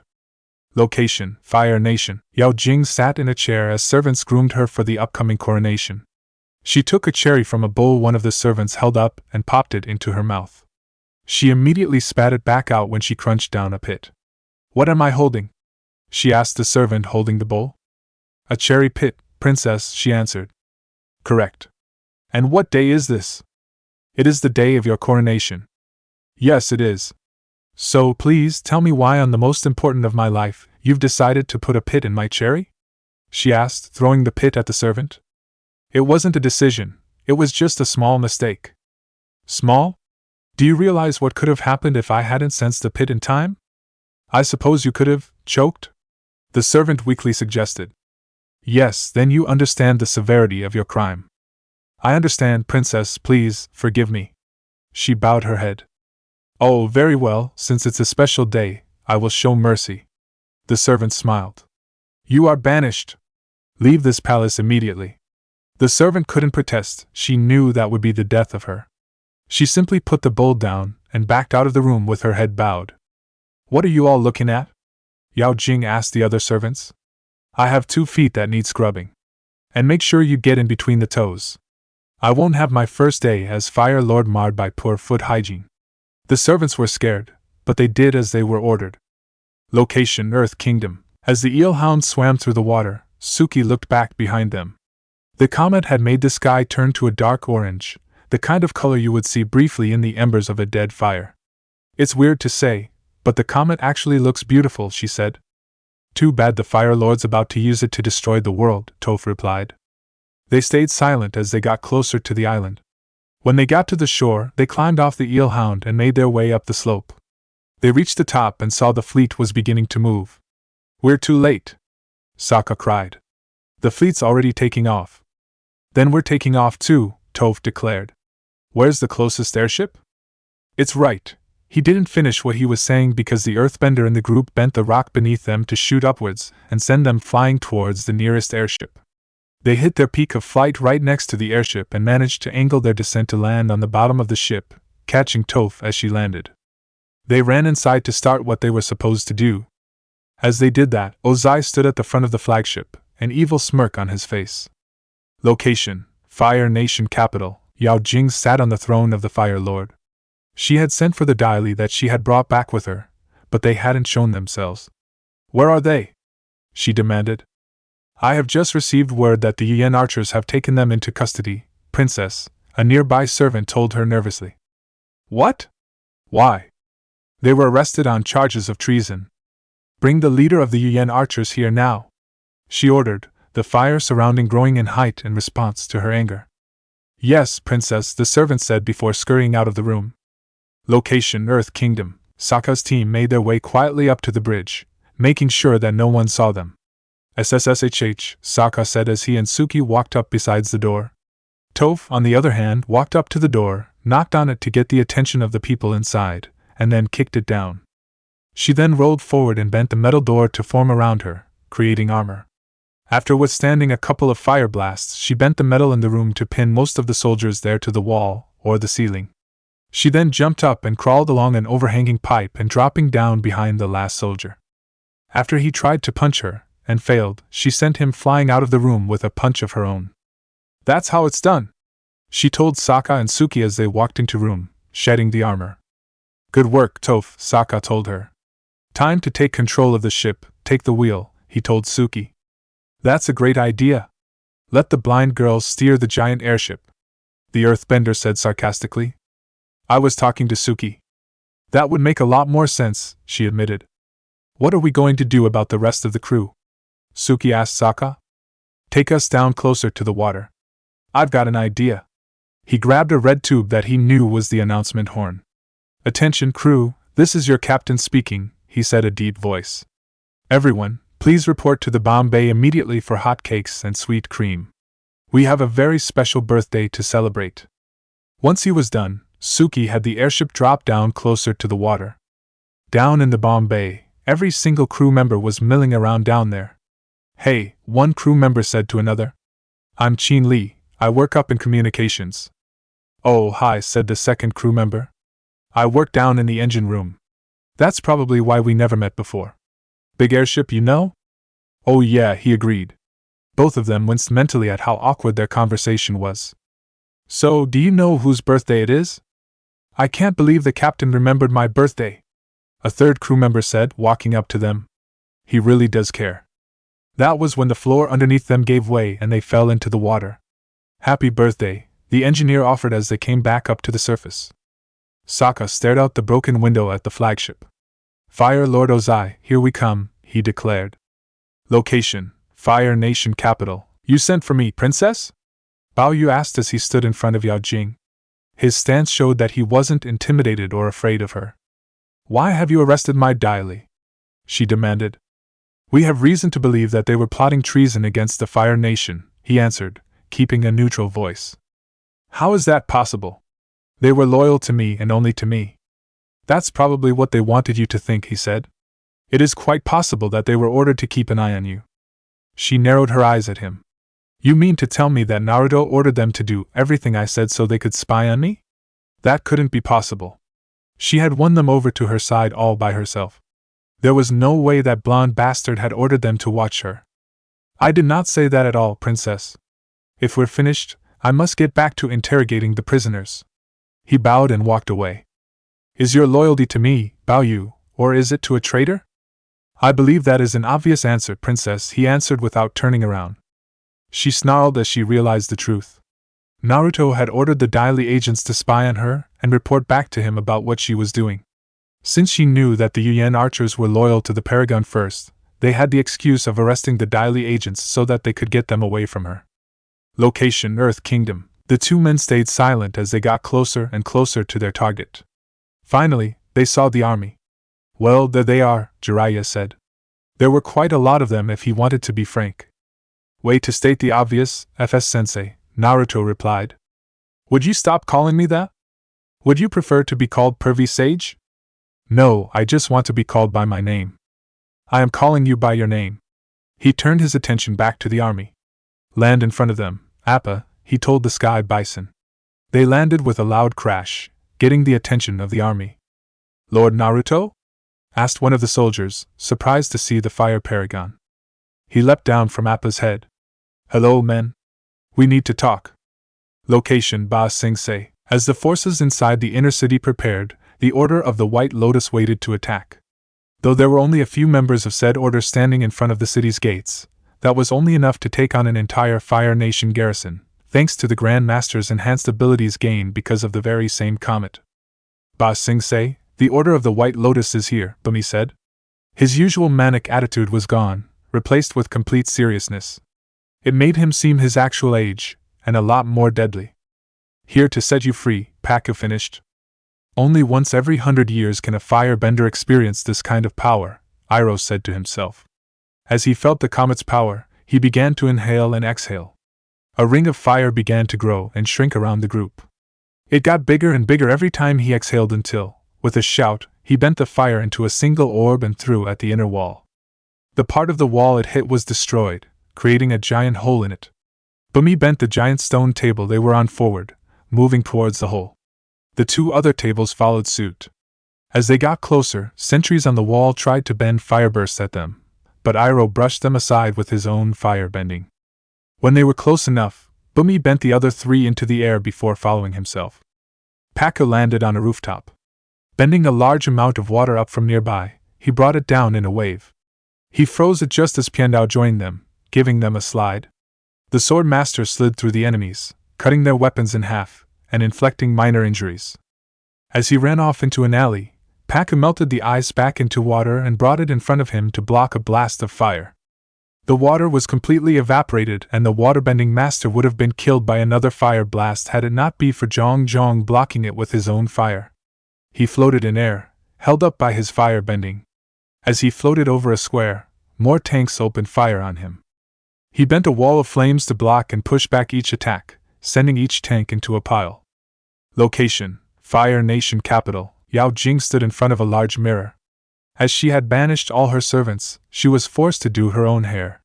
She tried to tie her hair into a top knot, but her fingers kept getting stuck in the ribbon. If you will not listen to what you are told to, she said, grabbing a pair of scissors, you will be removed. She cut her haphazardly, giving her a somewhat crazed look. Why would you do that? Your hair was lovely, Chun's voice told her. When she looked in the mirror, she saw her mother standing behind her. Why are you here? You're dead, she demanded. Your friends at the brothel were decent enough to not invite me to your funeral.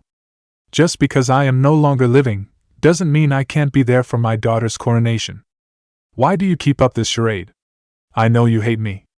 I told before, Mei Li, I will always love you. She grabbed a nearby brush. My name is Yao Jing. She screamed as she threw the brush at the mirror, shattering it. As she watched the pieces of glass fall to the ground, she unconsciously began to cry. She wiped the tears away. When she looked at the broken glass again, she stepped back away from them. Inside the broken pieces were the same eyes from her dream. Remember, said the voice in her head. A deal's a deal. Location: Earth Kingdom. The airship fleet was approaching the shore of the Earth Kingdom. The first thing they would destroy was Wulong Forest. Ozai took a deep breath and smirked in triumph at an apparently easy victory. Meanwhile, the commandeered airship was trying to reach the flagship, but it was faster. We're not going to catch to him in time, Sokka told the others. No. Suki protested quietly. On the flagship, Ozai closes his eyes and let the power of the comet flow through his body. When he opened his eyes, he took his stance and bent forth a fire column that could rival the airship in size. It struck the earth, burning anything that reached. But while all life was fleeing from this fire, two stayed where they were. Aang was standing on a stone pillar with Momo on his shoulder, watching Ozai destroy the Earth Kingdom.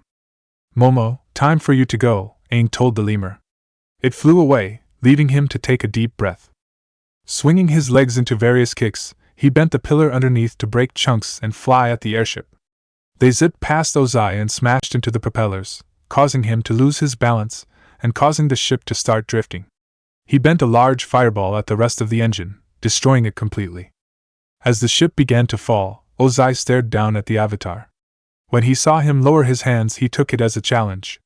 He removed his armor, cloak and shirt, burning them if he couldn't get it off fast enough, leaving him bare-chested. He leapt off the ship and used his fire-bending to fly. As the ship crashed into the pillars, he flew at Aang and landed on pillar opposite of him. What just happened? Suki asked as she saw the fire stop and the airship crash. It's Aang, Sokka said as he lowered the telescope.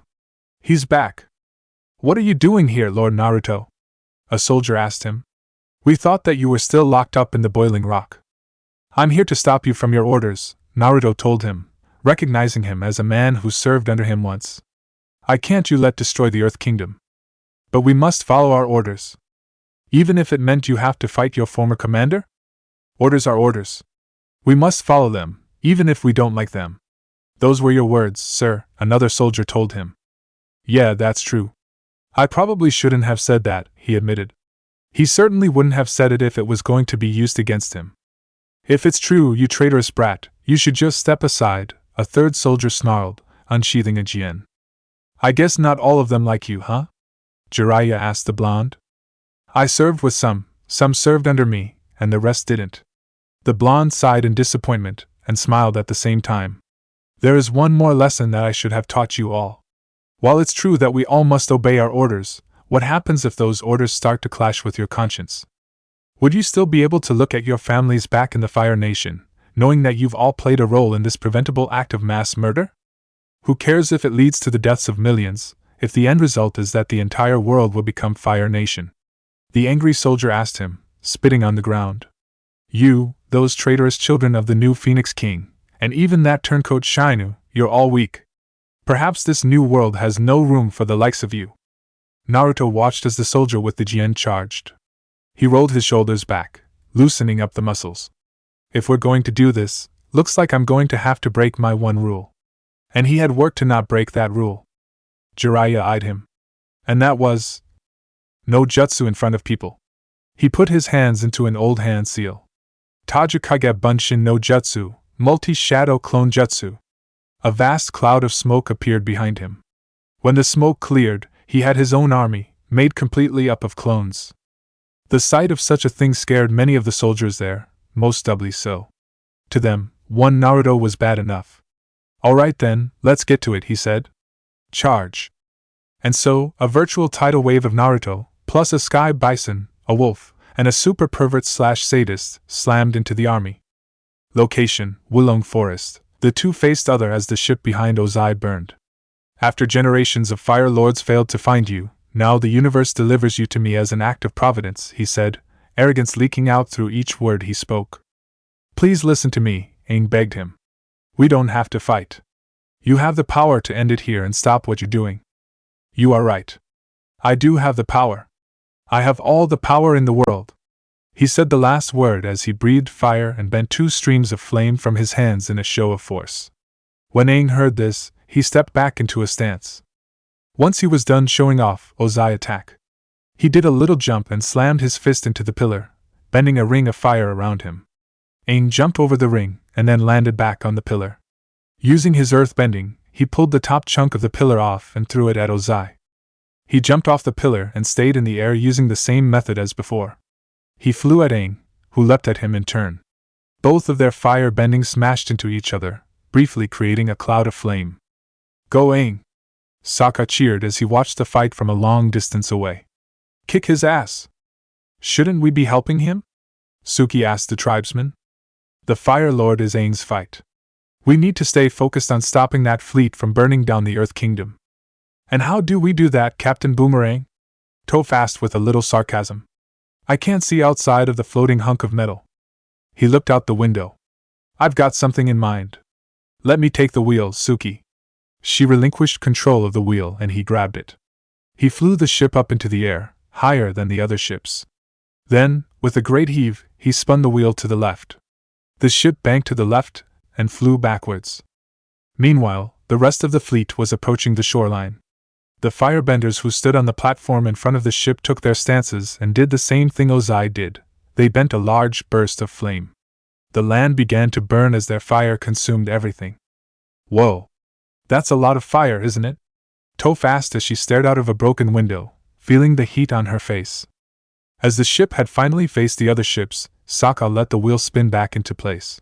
He pulled the levers around him, putting everything the ship had into max. The exhaust pipes as well as the engine began to sprout fire. It's gonna be a rough ride, he told the others as he grabbed Toph by the hand. We need to get to the top of this thing, fast. He hurried her out of the bridge. Then what? Asked Suki. Watch each other's back, and if we make it that far, I'll let you know, he answered before quickly kissing her. The ship reached the others and smashed into their tops, sending them falling to the water. But it was taking its own damage. As the three climbed onto the top, the ship began to break apart. They ran to the front of the ship to escape the damage, but the dragons had suddenly broken half, with Suki on one side and Sokka and Toph on the other. Suki! Cried Sokka. She landed on the ship they had crashed into. I'm okay, she shouted. Just finished the mission. No, he whispered. Sokka, I think we gotta. Toph began. Jump! They both shouted as the piece they were on smashed into the next airship. They landed on the ship, and he covered her as debris fell around them. Location: Earth Kingdom. Oh, and there goes another clone, the QB stated as he watched the fight. I don't need color commentary right now, Naruto told him as he ducked under a sword swing and rammed his elbow into his enemy's stomach.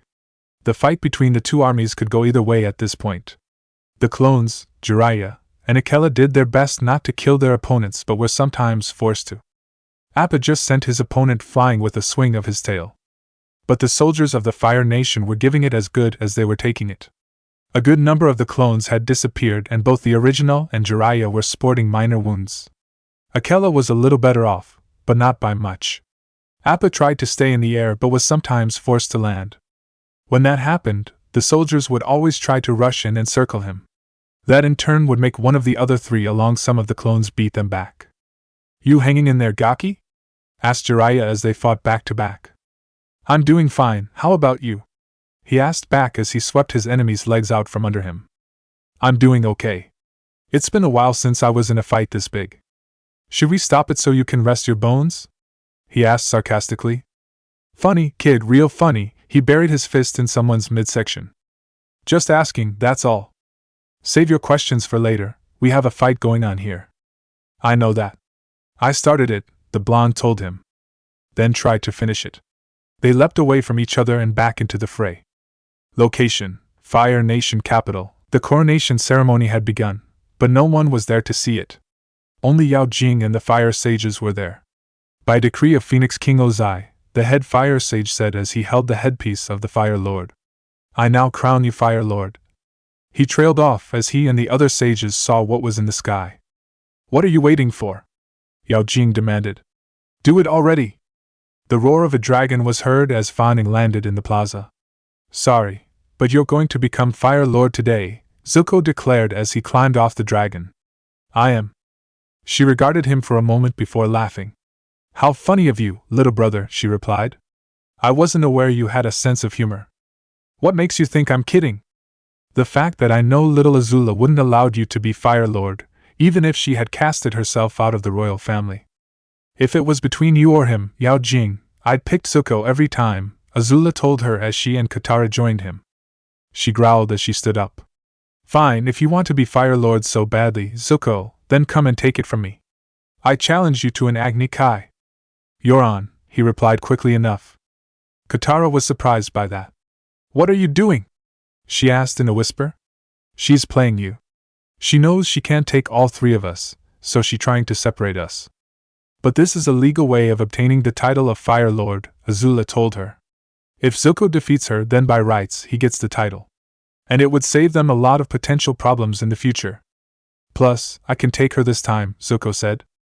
But even you admitted to your uncle that you would need help facing her, Katara protested. There's something off about her. I can't explain it, but she's slipping even more than before. And this way, nobody else has to get hurt. Always the noble one, aren't you? Azula asked him with sarcasm, making the three of them smile a little bit. The two combatants moved to opposite sides of the plaza with their backs turned to each other. The fire sages had disappeared, leaving only Katara and Azula as witnesses. When they heard a distant bell, they stood up and turned to face each other. I'm sorry I have to do this, little brother, Yao Jing said, spitting out the last two words as she removed the robe she had worn over her armor. Don't even try lying now, Yao Jing, he replied, already in his stance. You've been looking an excuse to do this since we were children. You know what? You're right. She took a fire-bending stance and threw a fireball that was tinged with black at him. He blocked it by bending his own fire into a wall. The two fires hit each other, and then dispersed. She leapt into the fray, throwing multiple fireballs and arcs at him. I will win this, she thought to herself. I will win that bet. Location: Wulong Forest. Aang gave ground as Ozai chased him through the forest of stone pillars. He landed on one of the pillars just as the Phoenix King kicked a large arc of fire at him. He cut it in half and then used his earth bending to tear a small rock out and threw at his opponent, which he dodged with ease. He sent another fire blast at him, making the airbender jump over to a nearby waterfall. He fired off another shot, but that was extinguished by the water Aang bent out of the waterfall. He threw the water at Ozai, but he jumped off the rock before getting hit. He kept pushing his advantage, forcing his enemy back further and further. Aang tried to stop him with a big rock he bent up from the cliff side, but he flew around with ease and bent another blast of fire at him. He bent the air into a tornado, giving him protection as he flew towards a pillar. Ozai landed on another one and bent a big burst of fire at him. He swiftly moved to the back of the pillar to protect himself from the fire. He then leapt to another pillar and then, using it as a launching point, leapt back at the first pillar using his airbending to enhance his speed and using his earthbending to kick a large part of the top at the Phoenix King. But he already saw it coming and flew off to the side. As Aang was still kicking it, he bent a powerful stream of fire at him. He reacted quickly and blocked the stream with his own. But the force of the two sent him crashing into a nearby pillar. He fell down to a narrow ledge the pillar and collapsed, groaning in pain. Seeing an opportunity, Ozai landed on the same ledge. But this made Aang get his second wind back, and use the pillar to cover himself in rock armor. His opponent pushed him down the ledge with a blast of fire. When he was at the edge, he was forced to jump out of the armor to avoid a short fire arc. He readjusted himself in the air and bent a large blast of wind at Ozai. He jumped to the side, generating lightning as he did, and when he landed on the next pillar, he fired the lightning. When he saw this, Aang quickly bent another tornado to protect him and to carry him up to the top of the pillar.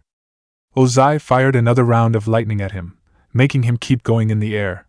The Phoenix King followed and fired another round lightning at him, destroying a large rock shield he bent off a pillar. He dodged the next one, but when he landed on a pillar, another round of lightning came at him. He took his stance and let the lightning travel down his arm. The pain made him cry out a few times, but he forced himself to aim his other arm at Ozai. But when he saw the expression of shock and terror on his face, he had only one thought in his mind. I can't do it. He pointed the lightning off to the side and let it discharge into the air. He fell to the ground, exhausted. Sensing a victory at hand, Ozai sent a jet of flame at him. He stood up and tried to protect himself by bending a shield up from the rock, but the jet smashed through the rock and sent him flying into the air. He closed his eyes to protect them from the dust, but when he opened them, he saw he was heading for water. He tilted himself back upright and tried to bend the air to break his fall. When that didn't work, he bent the water to rise up and catch him. As he stood up, letting the water hold him, he saw that Ozai was coming at him, and coming fast. Location: Fire Nation Capital. If one was to look at the royal city, they would see huge blasts of fire briefly illuminating the sky before disappearing. Both were the normal orange color of fire, but one was tinged with black. The Agni Kai between Zuko and Yao Jing had been enhanced by the comet, and they were setting buildings afire in their duel. Both bent a stream of fire at each other. The force was so great between them that they curved to the side. Zuko's feet began to slip as he felt her fire brush past him, but he held his stance. When that ended, Yao Jing leapt into the air and swung a large arc of fire from her foot at him. He used his own bending to split the arc apart. As Yao Jing knelt on one knee, panting, he bent 2 intertwining fireballs at her. She rolled to the side and began to hover over the ground using her fire bending. She then raced towards him, bending fireball after fireball at him.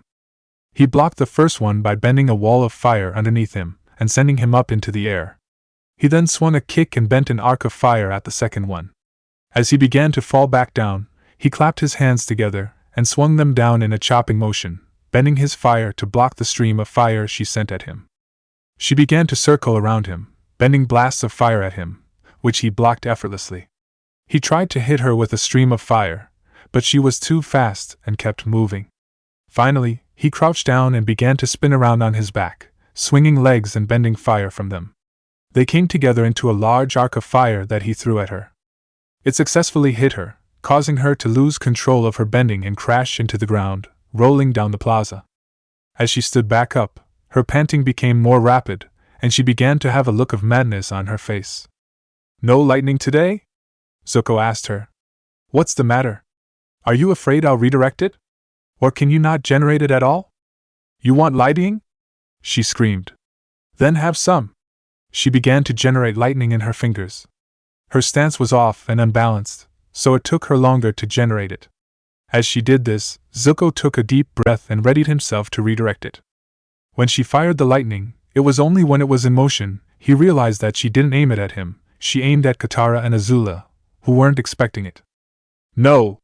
he cried out, leaping in front of the bolt. It hit him square in the chest as he tried to redirect it. He was able to shoot it off into the air, but fell to the ground, twitching as the electricity coursed through his body and groaning in pain from his wound. "Zuko!" shouted Katara. She tried to run over to him but was blocked by a ball of fire. "No outside interference," Yao Jing told her, the crazed grin still stretching her face. "You'll make him forfeit if you break the rules." "You broke the rules the moment you fired on us, you bitch!" Azula shouted as she leapt into battle, sending a stream of fire at her half-sister. She brushed the stream aside with ease and began to generate lightning again. Azula saw what she was doing and began to do the same. They both fired at the same time and the 2 streams of lightning hit each other. They cancelled each other out but caused a shockwave instead. While Yao Jing only skidded back a few feet, Azula was caught off guard and was sent flying backwards, slamming into a nearby pillar and falling unconscious. That left only Katara awake against a person who was losing her sanity.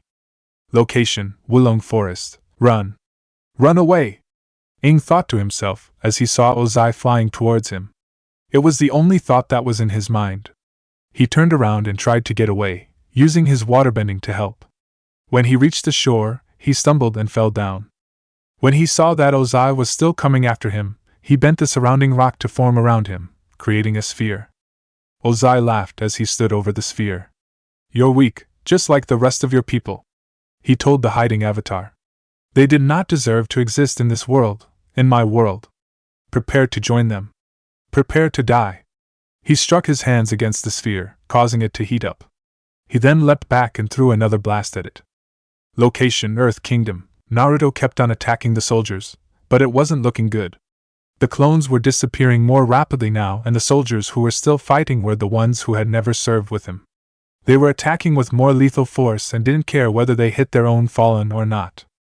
He saw Appaland again and tried to make his way over to the Sky Bison. But as he tried to get there, someone knocked his feet out from under him, making him fall to the ground. As he rolled over to his back, he saw a large soldier standing over him with a pike ready. As the soldier brought the pike down, aiming for his stomach, the only thing he could think of was, "Well, fuck,